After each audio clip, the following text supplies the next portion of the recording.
फासिब, आज आपका कॉलम पढ़ा, ओपोजिशन भी कंफ्यूज है, हुकूमत भी कंफ्यूज है, एस्टेब्लिशमेंट भी कंफ्यूज है, मैं भी कंफ्यूज होगा आपका कॉलम पढ़कर। अब ये अगले 2 से 3 महीने ऑब्वियसली बड़े अहम हैं और अगले नवंबर में खान साहब ने बड़ा अहम फैसला करना है।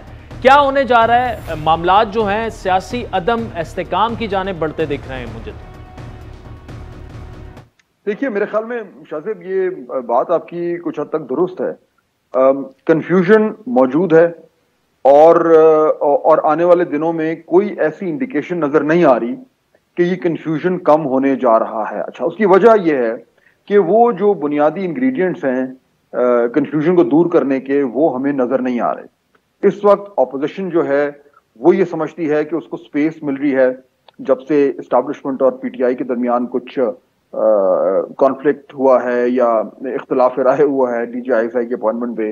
लोग समझते हैं कि वो खत्म हो गया मामला, क्योंकि जॉइंट सेशन में जो है वो नंबर्स पूरे हो गए थे और उसमें इस्टेब्लिशमेंट ने सपोर्ट भी किया था। लेकिन जो हमारे जराये हमें बताते हैं कि ऐसा नहीं है, अभी भी कुछ बहुत हद तक कुछ ना कुछ वो इख्तिलाफ मौजूद है। और वो जो एक रिलेशनशिप थी उससे, उस मामले से पहले की, वो अब वो भले वक्त अभी वापस नहीं आए और शायद आने वाले दिनों में आते हुए नजर भी नहीं आ रहे। तो वो जो स्पेस खुली है ऑपोजिशन के लिए, उनको लगता है कि वो शायद उसको उस स्पेस में घुसकर और वो गवर्नमेंट के लिए एक बहुत बड़ा चैलेंज जो है वो क्रिएट कर सकते हैं। लेकिन दूसरी तरफ ये है कि कोई क्लियर इंडिकेशन नहीं है कि वाकई में वो स्पेस उतनी बड़ी है जितनी वो समझ रहे हैं। तो गवर्नमेंट जो है वो ये कह रही है सब अच्छा है, लेकिन सब अच्छा नहीं है। ऑपोजिशन ये कह रही है कि गवर्नमेंट के जाने के वक्त आ रहे हैं, ये क्लियर नहीं है। और एस्टैब्लिशमेंट ये कह रही है खामोशी से कि अब पीटीआई को अपना सियासी बोझ खुद उठाना चाहिए, लेकिन वो उन्हें मुकम्मल तौर पर छोड़ भी नहीं रहे। तो ये इस तरह का कंफ्यूजन है जिसकी रोशनी में ये कहना बहुत ही मुश्किल है। अच्छा फासिब, आपने एक बात बड़ी वाज़ेह की कि एक मामला दोबारा बहाल होना मुश्किल नजर आते हैं। जॉइंट सेशन में जो हुआ हमारे सामने, अब खान साहब अपने कंधों पर हुकूमत बमुश्किल चला पाएंगे, इत्तेहादी उनसे नाराज हैं। अगर खान साहब अपनी जात पर हुकूमत बचाने के लिए आ जाएं तो हफ्ता भी शायद सरवाइव नहीं कर पाएंगे, ये भी एक ओपन सीक्रेट है। लेकिन क्या बात उस तरफ जो है वो जाती वाज़ेह दिख रही है, या ये सफा जो है वो टेप से ही सही लेकिन दोबारा जुड़ भी सकता है?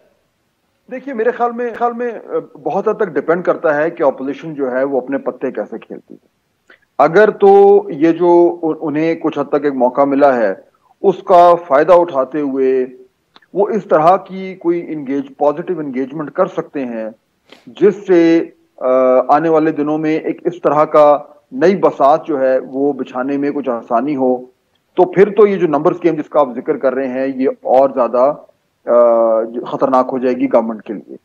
लेकिन अगर ऐसा नहीं होता, और अब देखिए उसकी इंडिकेशंस क्या हैं कि एक तरफ से ऑपोजिशन के कुछ लोग जो हैं, खासतौर पर नून लीग की मैं बात कर रहा हूं, जो चाह रहे हैं कि गवर्नमेंट एस्टैब्लिशमेंट के साथ कम से कम एक वर्किंग रिलेशनशिप बने, वो अपनी कोशिश कर रहे हैं। लेकिन दूसरी तरफ जब से साकिब निसार साहब की ऑडियो टेप आई है, ऑडियो लीक आई है जो मुबैना तौर पर उनकी है, तो उसके बाद जो नून लीग ने जिस तरीके से एक चढ़ाई की है गवर्नमेंट के ऊपर, उसमें आपको यह भी नजर आ रहा है कि वो असल में इशारा कहीं और कर रहे हैं।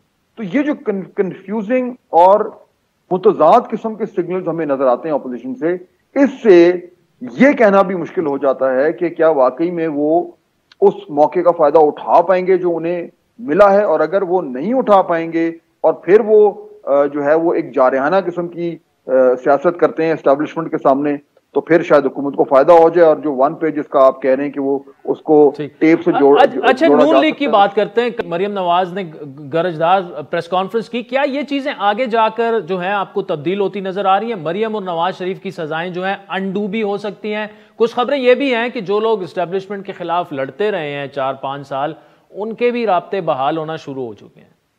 देखिए, ये बात आपकी दुरुस्त है। और अगर जिस तरीके से कुछ लोग ऑपोजिशन में ये सोच रहे हैं या मामलात को देख रहे हैं आने वाले हफ्तों में और महीनों में, और अगर वो मामलात उसी तरीके से अनफोल्ड होते हैं, तो फिर तो ये जिन बातों का जिक्र आपने किया ये तमाम तर मुमकिनात में शामिल है। लेकिन वहां तक पहुंचने के लिए अभी बहुत सारे ऐसे मराहिल हैं जिनसे गुजरना है, बहुत सारे ऐसे रुकावटें हैं जिनको अबूर करना है। और इस वक्त ऑपोजिशन के अंदर से जो सिग्नल्स मुझे कम से कम मिल रहे हैं उससे ये जाहिर होता है कि उनके इरादे तो शायद एक तरफ जा रहे हैं, लेकिन उनके जो प्लान्स हैं और उनके जो जो जिस तरीके से वो अपनी सियासत को आगे बढ़ा रहे हैं, वहां पे क्लैरिटी कुछ कम नजर आ रही है। और इसीलिए आप नोट करें शाहजेब साहब के जो पीडीएम है उससे भी आपको कोई बिल्कुल वाज़ेह हिकमत अमली नजर नहीं आ रही। वो बार बार मीटिंग करते हैं और फिर कहते हैं कि हम अगली मीटिंग में ऐलान करेंगे। उसकी एक मुख्तलिफ वजूहात है, लेकिन एक वजह यही है कि वो जो एक क्लैरिटी की उन्हें जरूरत है तमाम जमातों को ऑपोजिशन की कि हमें करना क्या है, वहां पे बहस चल रही है। इंटरेस्टिंग एनालिसिस फासद। तो पीडीएम है फैसला नहीं कर पा रही, अगर तो खान साहब के पीछे से सपोर्ट हट जाती है, हुकूमत गिर जाती है, कोई और ऑप्शन है नहीं, नून लीग मान रही नहीं है, पीपल्स पार्टी की क्लैरिटी नहीं है, तो ऐसे लग रहा है कि इस पूरी सिचुएशन में कंफ्यूजन अगर बढ़ती है तो अगले साल डेट खान साहब आसानी से निकाल लेंगे।